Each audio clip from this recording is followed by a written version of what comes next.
عظیم کون آیا اج دنیا اتے ہویاں گلی گلی روشنائیاں ابراہیمی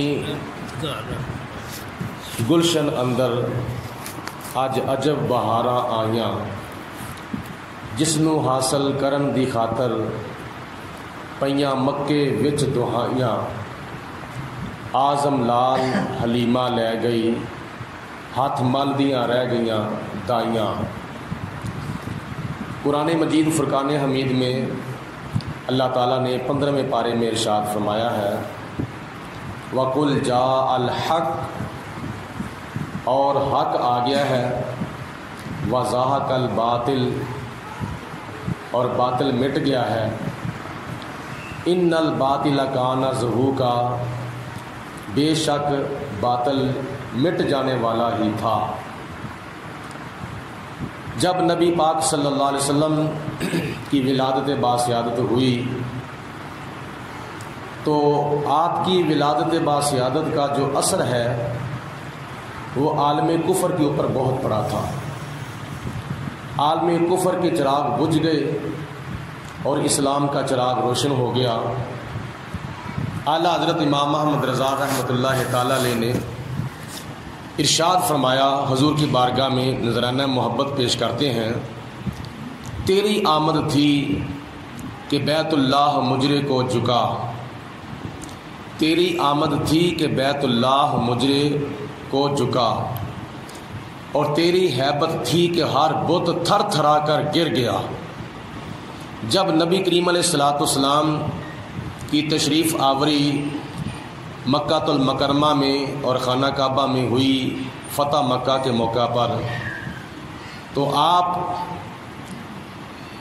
کے ہاتھ میں ایک چھڑی تھی، تو کافروں نے خانہ کعبہ کے اندر 360 بت رکھے ہوئے تھے، کسی کا لات، کسی کا نام منات، کسی کا حبل، کسی کا عزا۔ حضور علیہ الصلوۃ والسلام نے اپنی چھڑی کے ساتھ اشارہ کیا اور بت نیچے گرتے گئے، یعنی اشارے سے ہی بت نیچے گر رہے ہیں۔ وہ بت جن کی پوجا کافر کرتے ہیں، اور خانہ کعبے کے اندر بتوں کی پوجا ہو رہی ہے۔ سچے خدا کے گھر کے اندر جھوٹے خداؤں کی پوجا ہو رہی تھی۔ تو جب حضور علیہ الصلوۃ والسلام تشریف لائے تو سب کو نیست و نابود ہو گیا، سب کچھ تباہ و برباد ہو گیا۔ اسلام کا دیا، اسلام کا چراغ روشن ہو گیا۔ میری طرف توجہ کرنی ہے، بچوں کی طرف توجہ نہیں کرنی۔ بچے جو ہیں وہ ایسا کام کرتے ہیں، ہمارے بڑوں کو چاہیے کہ جب مسجد میں آئیں تو بچوں کو کم از کم گھر میں چھوڑ کے آیا کریں۔ چھوٹے چھوٹے نابالغ بچوں کو بھی ساتھ لے آتے ہیں اور یہ اوروں کو بھی توجہ پھر آ کے تقسیم کرتے ہیں۔ تو چند منٹ ہیں، ذرا توجہ کریں۔ نبی پاک علیہ الصلوۃ والسلام کے میلاد کا میں ایک درس دے رہا ہوں، حضور کے میلاد کا میں ایک سبق بیان کر رہا ہوں۔ حضور علیہ الصلوۃ والسلام کی جب ولادت باسیادت ہوئی تو اس وقت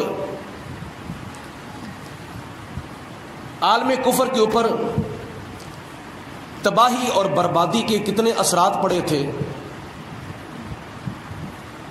شہنشاہ کسریٰ جو کہ اس وقت مجوسیوں کا، آتش پرستوں کا بہت بڑا بادشاہ تھا ملک ایران کے اندر، اور اس کا پرانا نام ہے فارس۔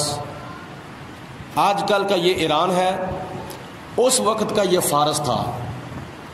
تو اس ملک کے اندر مجوسی لوگ رہتے تھے، اور مجوسی وہ ہوتے ہیں جو آگ کی پوجا کرتے ہیں۔ کچھ بتوں کی پوجا کرنے والے کافر، کچھ چاند کی پوجا کرنے والے کافر، اور کچھ درختوں کی پوجا کرنے والے کافر، اور کچھ آگ کی پوجا کرنے والے، اور کچھ پانی کی پوجا کرنے والے کافر تھے۔ حضور علیہ الصلوۃ والسلام تشریف لائے تو جو شہنشاہ کسریٰ تھا، اس کے محلات میں سے ایک محل بہت بڑا اونچا محل تھا، اس محل کے اوپر 14 کنگرے. اے سلمان ہے نا بچے بھیج دو باہر, اٹھاؤ. آئندہ وہاں سے چھوٹے بچے کسی کے ساتھ نہ آئے, بہت مہربانی آپ کی ہوگی.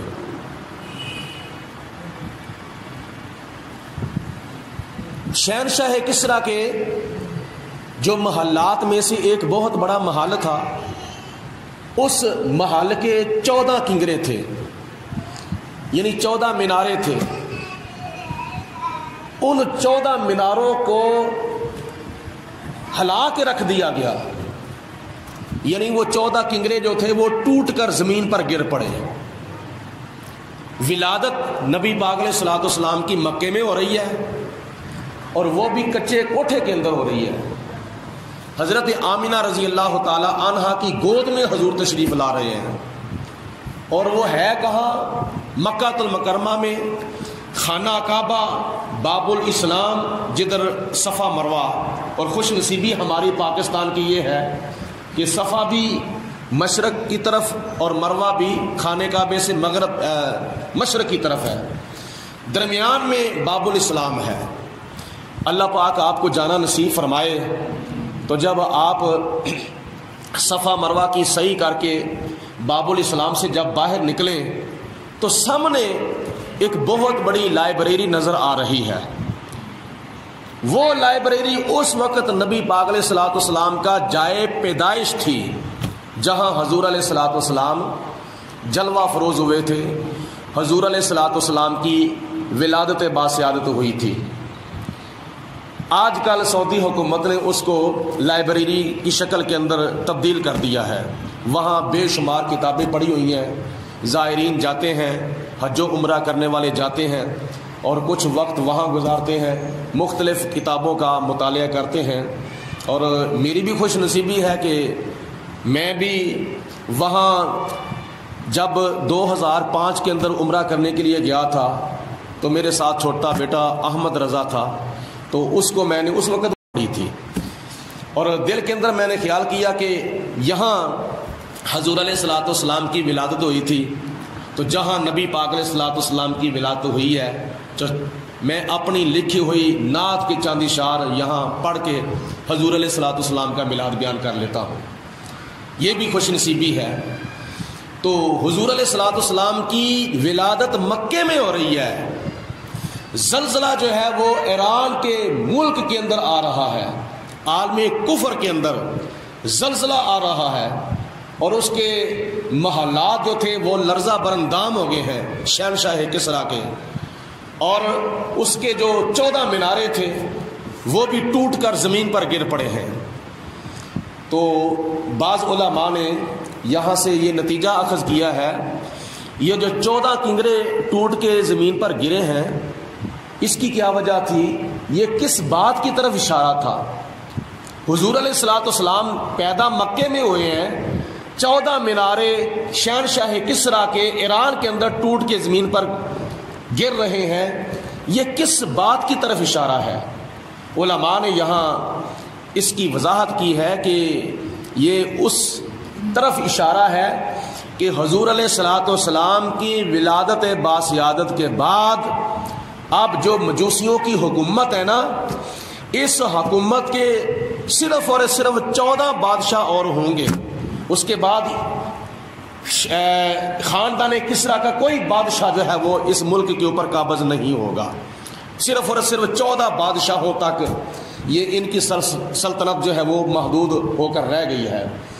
حضور علیہ الصلوۃ والسلام کی ولادت کے 10 سال بعد تک وہ ہے نا, حضور علیہ الصلوۃ والسلام کی ولادت کے بعد 10 بادشاہ جو تھے وہ تو ہو گئے, لیکن باقی رہ گئے 4 بادشاہ. وہ حضرت سیدنا عمر فاروق رضی اللہ تعالی عنہ اور حضرت عثمان غنی رضی اللہ تعالی عنہ کے دور خلافت تک وہ 4 بادشاہ جو رہ گئے تھے وہ بھی اپنی اپنی بادشاہی کر کے کیا نام ہے نیست و نابود ہو گئے. اب یہ جو فارس ہے, ایران ہے, مجوسیوں کا بہت بڑا ملک, اب یہ نبی پاک علیہ الصلوۃ والسلام کے غلاموں کے ہاتھ آ گیا ہے. جب یہ فتوحات کا سلسلہ شروع ہوا تو نبی پاک علیہ الصلوۃ والسلام کے خلفاء راشدین نے جب جنگیں لڑیں تو اللہ پاک کی ذات بابرکات نے فتوحات عطا فرمائیں، تو ان فتوحات کے اندر یہ ملک ایران بھی حضرت سیدنا عثمان غنی رضی اللہ تعالی عنہ کے قبضے میں آ گیا. یعنی مدینہ المنورہ، مکہ المکرمہ اور مصر، شام، عراق اور آذربائیجان، یہ وہ جتنے بھی ممالک تھے یہ سارے کے سارے سلطنت اسلامیہ کے اندر آ گئے. اور اس وقت جناب عثمان غنی کے دور کے اندر یہ جو ملک ایران تھا حضرت عمر فاروق کے دور میں، یہ بھی حضرت جناب فاروق اعظم کے جہاد کرنے کی وجہ سے یہ بھی سلطنت اسلامیہ کے اندر داخل ہو گیا. 14 کے 14 بادشاہ سارے کے سارے بھگت گئے، نیست و نابود ہو گئے. 14 مینارے ٹوٹ کر زمین پر گرے تو حضور علیہ الصلوۃ والسلام کی ولادت کے بعد شہنشاہ کسریٰ کے خاندان کے صرف اور صرف 14 بادشاہ باقی ہوئے تھے. اس کے بعد اس خاندان کا کوئی بادشاہ نہیں ہوا تھا. یہ ایسا ملک ہے جہاں اسلام کا جھنڈا جو ہے وہ بلند ہو گیا ہے. یہ نبی پاک علیہ الصلوۃ والسلام کی ولادت کا جو اثر ہے یہ عالم کفر پر ایسا پڑا ہے. اس ملک ایران کے اندر چونکہ مجوسی لوگ آگ کی پوجا کرتے تھے، آگ کی پرستش کرتے تھے، یہ آتش پرست یہ مجوسی لوگ تھے. انہوں نے جگہ جگہ پر کیا نام ہے آگ کے الاؤ جلا رکھے تھے. یعنی جس کو پنجابی میں کہتے ہیں نا پانبڑ، بڑے بڑے بڑے پانبڑ نہ مچا کے رکھے ہوئے سن. اور پھر اس الاؤ کے چاروں طرف یہ مجوسی لوگ بیٹھ جاتے تھے اور اپنے طریقے کے مطابق آگ کی پوجا کرتے تھے. جیسے ہم اللہ پاک کی بارگاہ میں سجدہ کرتے ہیں، منہ طرف قبلہ شریف ہوتا ہے، سجدہ خدا کو ہوتا ہے. مت خیال کریں سجدہ خانہ کعبے کو ہو رہا ہے، خانہ کعبے کو سجدہ نہیں ہو رہا، سجدہ اللہ کی ذات کو ہے. ہماری یہ نیت ہوتی ہے منہ طرف قبلہ شریف. ہم جب نماز پڑھتے ہیں تو خدا کی بندگی کی نیت کرتے ہیں. فرض نماز ہو، واجب نماز ہو، سنت نماز ہو، سنت غیر موقع نماز ہو، نفل ہو، فجر ہو، ظہر ہو، عصر ہو، مغرب ہو، عشاء ہو، تہجد ہو، اشراق ہو، چاشت ہو، اوابین ہو، نماز تسبیح ہو، کوئی بھی نماز ہو، جب ہم نیت کرتے ہیں تو خدا کی بندگی کی نیت کرتے ہیں اور منہ طرف قبلہ شریف کی نیت کرتے ہیں. تو جس طرح ہم اللہ پاک کی ذات کو سجدہ کرتے ہیں اس طرح یہ آگ کے چاروں طرف بیٹھ کر اپنے طریقے کے مطابق آگ کی پوجا کرتے تھے.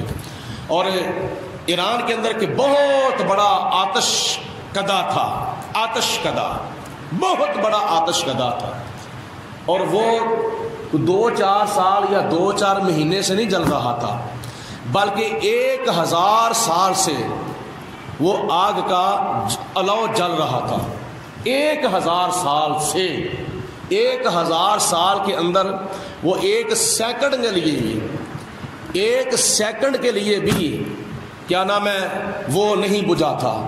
اگر بجھنے پہ آتا تھا تو فٹافٹ مجوسی لوگ اور کیا نام ہے لکڑیاں رکھ دیتے تھے اور ایندھن رکھ دیتے تھے اور تیل ڈال دیتے تھے تاکہ یہ آگ نہ بجھے، کیونکہ وہ آگ کو خدا مانتے تھے. اگر آگ، توجہ کرو میری طرف، اگر آگ بجھ جاتی تھی تو سمجھتے تھے کہ ہمارا 1 منٹ کے لیے خدا ہی ختم ہو گیا ہے. یعنی یہ ان کا نظریہ اور ان کی عقل تھی. وہ آگ کو بجھنے نہیں دیتے تھے. اگر آگ بجھ جاتی تھی تو وہ سمجھتے تھے کہ ہمارا خدا ختم ہو گیا ہے. یہ ہے ان کا نظریہ. ہمارا خدا کون ہے؟ ہمارا خدا وہ ہے جو لا تاخذہ سنۃ ولا نوم. ہمارے خدا کو تو نہ نیند آتی ہے نہ اونگ آتی ہے. ہمارا خدا سونے سے بھی پاک ہے. ہمارا خدا کیا نام ہے نیند سے بھی پاک ہے. ہمارا خدا اونگ سے بھی پاک ہے. ہمارا خدا بیٹھنے سے بھی پاک ہے. ہمارا خدا اٹھنے سے بھی پاک ہے. ہمارا خدا چلنے سے بھی پاک ہے.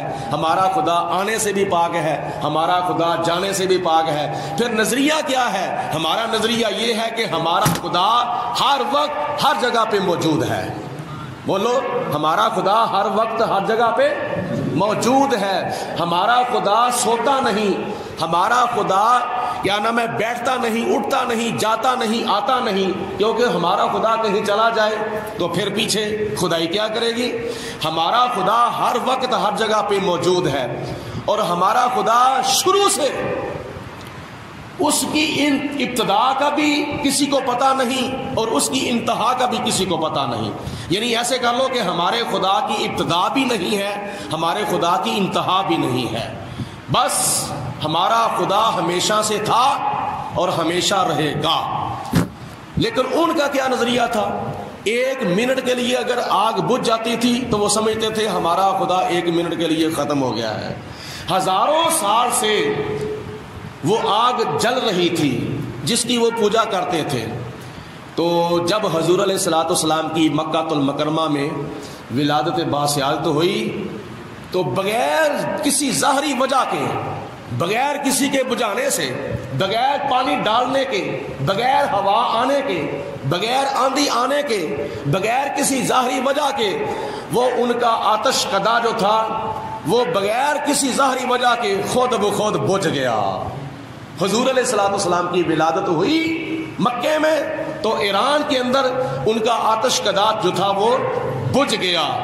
یہ بات شہنشاہ کسریٰ تک پہنچی، اس وقت کے بادشاہ تک پہنچی.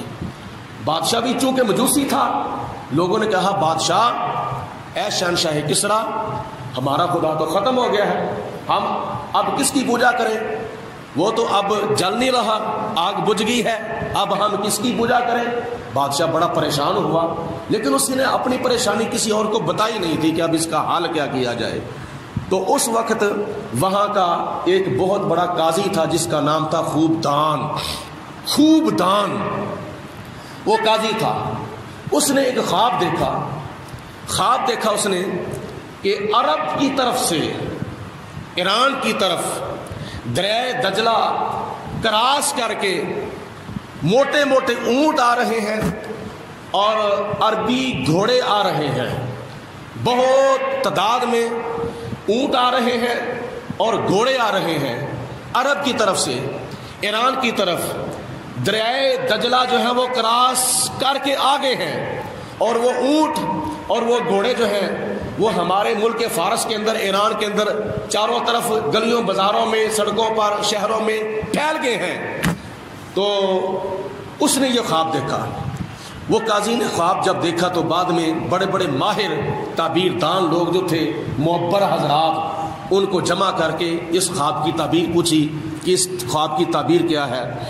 تو ان معبرین نے کہا کہ اس کی تعبیر یہ ہے کہ ان قریب وہ وقت آنے والا ہے کہ عرب کی طرف سے فوجیں آئیں گی اور مسلمانوں کی فوجیں آئیں گی اور وہ آ کر تمہارے ملک کے اوپر قبضہ کر لیں گی.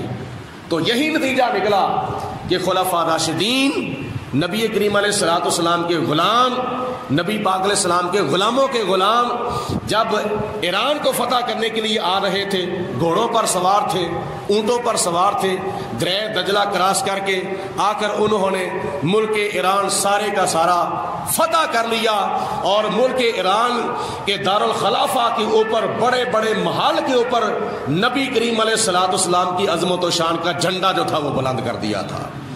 یہ ہے نبی پاک علیہ الصلوۃ والسلام کی ولادت باصیالت کے اثرات جو عالم کفر کے اوپر پڑے تھے. تو اللہ تعالیٰ نے قرآن پاک میں ارشاد فرمایا وَقُلْ جَاءَ الْحَقُّ وَزَهَقَ الْبَاطِلُ إِنَّ الْبَاطِلَ كَانَ زَهُوقًا. اب حق آ گیا ہے، باطل مٹ گیا ہے. بے شک باطل جو ہے وہ مٹ جانے والا ہی تھا. حق کی اپنی پاور ہوتی ہے، جہاں حق آتا ہے وہاں جھوٹ نہیں رہتا. حضرت سلیمان علیہ الصلوۃ والسلام کی بارگاہ میں مچھروں کا ایک لشکر آ گیا، آ کر کہتا ہے کہ اے سلیمان علیہ السلام ہمارے کی فیصلہ کر دیجئے. آپ نے فرمایا کون سا فیصلہ کرانا ہے؟ جی ہمارا فیصلہ یہ کرے کہ جب ہم کہیں بیٹھتے ہیں ہوا آ جاتی ہے، وہ ہمیں اڑا کے لے جاتی ہے، لہٰذا ہمارا فیصلہ کرے کہ ہوا ہمیں کیوں ایک جگہ پہ نہیں بیٹھنے دیتی. ہم ایک جگہ پہ بیٹھے ہوتے ہیں، ہوا آتی ہے ہمیں اڑا کے لے جاتی ہے، تو فیصلہ کریں کہ ہوا ہمیں نہ اڑایا کرے، ہم جہاں بیٹھے ہیں ہمیں بیٹھنے دیں سکون کے ساتھ. تو حضرت سلیمان علیہ السلام نے فرمایا کہ بھائی بات یہ ہے، جب فیصلہ کیا جاتا ہے نا دونوں فریقوں کا، تو دونوں فریقوں سے بیانات سنے جاتے ہیں، دونوں کا موجود ہونا ضروری ہے اور دونوں سے بیانات سنے جاتے ہیں۔ تو اگر تم کہو تم نے تو اپنا بیان سنا لیا ہے، اب میں ہوا کو بھی نہ ذرا بلا کے پوچھ لوں کہ تو ان کو کیوں نہیں بیٹھنے دیتی، بتاؤ۔ تو انہوں نے کہا جی بلا کے دیکھ لو۔ حضرت سلیمان علیہ السلام نے ہوا کو حکم دیا، ہوا حاضر ہوئی، مچھر سارے کے سارے اڑ کے چلے گئے۔ مطلب یہ ہے کہ جہاں مچھر ہوں گے وہاں ہوا نہیں ہوگی، جہاں ہوا ہوگی وہاں مچھر نہیں ہوں گے، جہاں حق ہوگا وہاں باطل نہیں ہوگا، جہاں باطل ہوگا وہاں حق نہیں ہوگا، جہاں کفر ہوگا وہاں اسلام نہیں ہوگا، جہاں اسلام ہوگا وہاں کفر نہیں ہوگا۔ تو اسلام کی اپنی ایک طاقت ہوتی ہے، اسلام کی اپنی ایک پاور ہوتی ہے کہ جب اسلام آتا ہے تو کفر کو خود بخود بھاگنا پڑ جاتا ہے۔ فتح مکہ کے موقع پر نبی کریم علیہ السلام نے جب مکہ المکرمہ میں داخل ہونے کا ارادہ فرمایا تو جو کافر لوگ تھے وہ کانپ رہے تھے، اب ہمارا پتہ نہیں کیا حشر ہوگا، یہ مسلمانوں کے نبی نے تو ہم سے گن گن کے بدلے لینے ہیں، ہم نے بھی بلال پر بڑا ظلم کیا ہے، ہم نے بھی سلمان فارسی پر بڑا ظلم کیا ہے، ہم نے بھی حضرت عمار بن یاسر کے بچوں کو شہید کیا ہے، ہم نے بھی مسلمانوں کے اوپر بڑے بڑے ظلم کیے ہیں، تو اب یہ تو فاتحانہ شان کے ساتھ مکہ المکرمہ میں داخل ہو رہے ہیں، اب نہ جانے ہمارا پتہ نہیں کیا حال ہوگا۔ تو نبی پاک علیہ السلام جب تشریف لائے تو آپ نے اعلان فرما دیا کہ جو ابو سفیان کے گھر میں داخل ہو جائے اس کے لیے بھی امان ہے، جو اپنے ہتھیار نیچے پھینک دے وہ بھی اس کے لیے بھی امان ہے، جو اپنے گھر کے دروازے بند کر لے اس کے لیے بھی امان ہے۔ تو مکے کے کافروں کو نبی پاک علیہ السلام نے فرمایا کہ اب بتاؤ تمہارا کیا علاج ہونا چاہیے۔ انہوں نے کہا کہ تم کریم ہو، کریم کے بیٹے ہو، کریم کے پوتے ہو، تو اپنے شان کے مطابق ہمارے ساتھ سلوک کریں۔ نبی کریم علیہ السلام نے فرمایا لا تثریبا علیکم اليوم، میں بھی آج تمہارے ساتھ وہی سلوک کرتا ہوں جو حضرت یوسف علیہ السلام نے اپنے بھائیوں کے ساتھ سلوک کیا تھا۔ تو یہ آپ کا اخلاق دیکھ کر بڑے بڑے پھر مکے کے کافر جو تھے وہ کلمہ پڑھ کے مسلمان ہو گئے تھے۔